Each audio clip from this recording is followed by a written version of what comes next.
Bismillah, assalamu alaikum wa rahmatullahi wa barakatuh.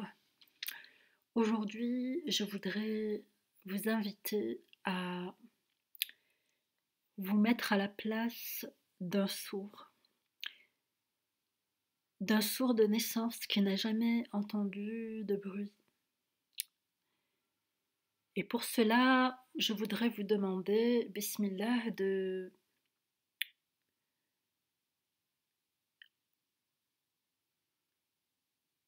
d'exprimer des choses, des mots, mais sans faire sortir de son et sans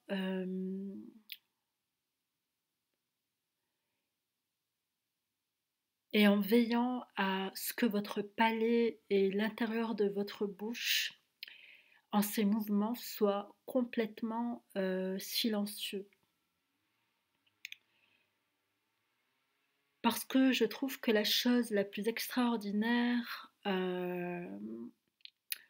avec les sourds de naissance, c'est que bien que leur appareil phonatoire soit parfaitement apte à, à exprimer la parole, en fait, il reste, comme on pourrait dire, pur de toute parole et de toute expression orale, pour la raison que les sourds de naissance, ils n'ont jamais entendu. Et en fait, ce qui est extraordinaire et magnifique avec les sourds de naissance, c'est que plutôt que de parler avec leur langue, avec leur œsophage, avec leurs lèvres, avec leur appareil phonatoire, ils vont parler avec leur corps, ils vont parler avec leur regard, ils vont parler avec les mouvements de leurs lèvres, avec les mouvements de leur langue, avec leurs grimaces, avec leur mimique, avec... En fait, tout leur corps va devenir la matière orale qui ne sort pas de leur bouche et qui n'entre pas dans leurs oreilles. Et tout ce qu'ils voient va devenir matière à lire les choses. Et je trouve ça extraordinaire, magnifique. Et en fait... je trouve que c'est une grande richesse à méditer afin de peser nos mots et afin de réaliser à quel point on peut être éloigné de l'usage que l'on fait de la parole et à quel point on peut être éloigné aussi de l'usage que l'on fait de notre oui et de notre capacité à communiquer entre nous. Et je trouve que c'est aussi une occasion extraordinaire de mesurer à quel point, de par la facilité de communiquer dans la légèreté et la vitesse, on en est arrivé à une communication de surface et de médiocrité, et à quel point finalement on s'est affaibli et à quel point aujourd'hui on sous-exploite nos capacités, à quel point on en est arrivé à se méconnaître nous-mêmes, à quel point on en est arrivé à quel point on en est arrivé par nos excès à avoir perdu la mesure des choses saines et importantes. Et en fait, le fait de se mettre dans cette condition d'exercice, à savoir exprimer des mots et des idées en remuant la langue et la bouche, mais sans faire sortir le moindre son, mais le faire pendant quelques minutes. Je pense que ça peut être intéressant. Je pense que ça peut être intéressant parce que parce qu'en fait, notre langue, c'est un sacré organe.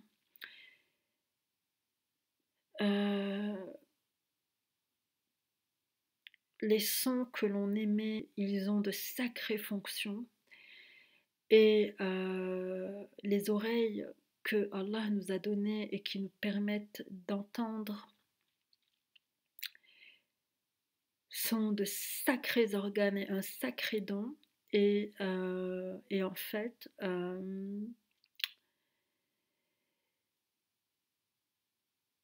je pense qu'il convient de réaliser à quel point on en fait mauvais usage. Parce que faire mauvais usage de ce qu'Allah nous donne, c'est la plus mauvaise des choses. On n'a pas été créé pour ça. On a été créé pour le bon usage dans toute sa dimension, dans toutes ses dimensions. Et on a été créé pour donner le poids exact et la peser, pour donner la bonne mesure, pour établir la justice. Et notre premier fer de lance, c'est nous-mêmes, c'est notre corps qu'on doit alimenter de bonne nourriture, c'est notre corps qu'on doit alimenter de pensées pures, qu'on doit alimenter et cultiver d'idées saines, qu'on doit cultiver par le raisonnement. Allah subhanahu wa ta'ala nous dit dans le Coran qu'il voue au châtiment ceux qui ne raisonnent pas. Et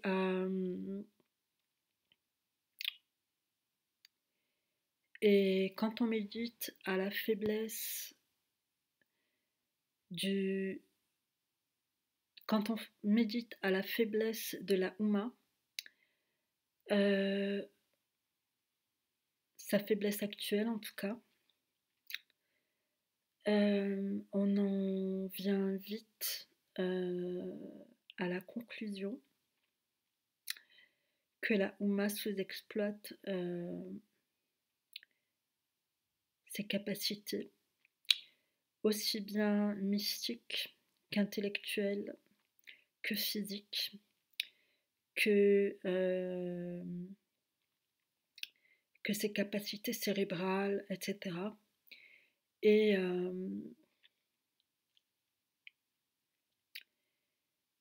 Et qu'il est grand temps de s'humilier et se fendre par crainte d'Allah, et de se rendre compte à quel point sans Allah subhanahu wa ta'ala, sans son aide, sans qu'il nous sorte d'affaires et sans qu'on se rende disponible à lui afin qu'il nous sorte d'affaires, à quel point on est fini, à quel point on est bas, à quel point on est nul, à quel point on est médiocre, à quel point on est devenu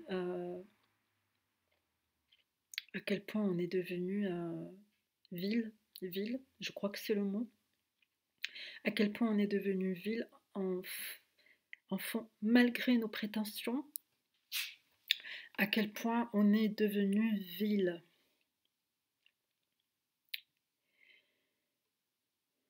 Parce qu'on a fait de la religion un accessoire au lieu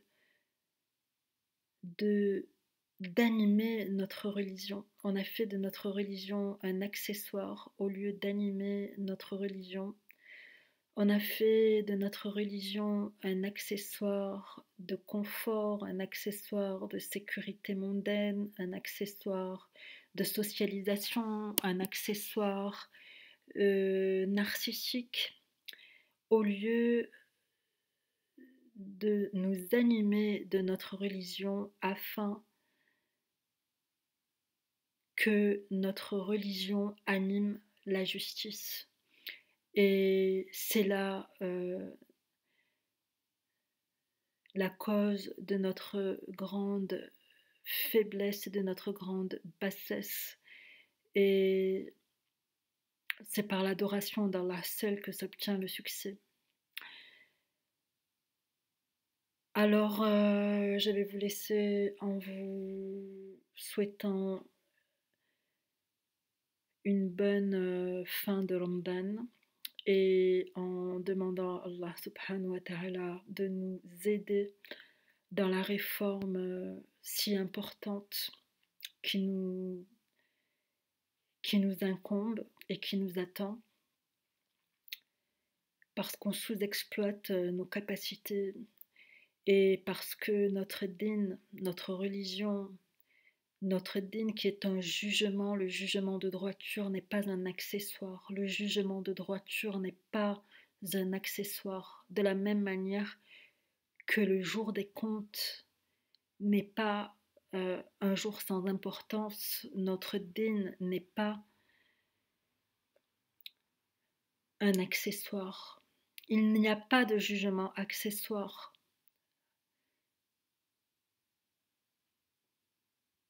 Dans notre religion, c'est un jugement de vérité et nous devons juger avec la vérité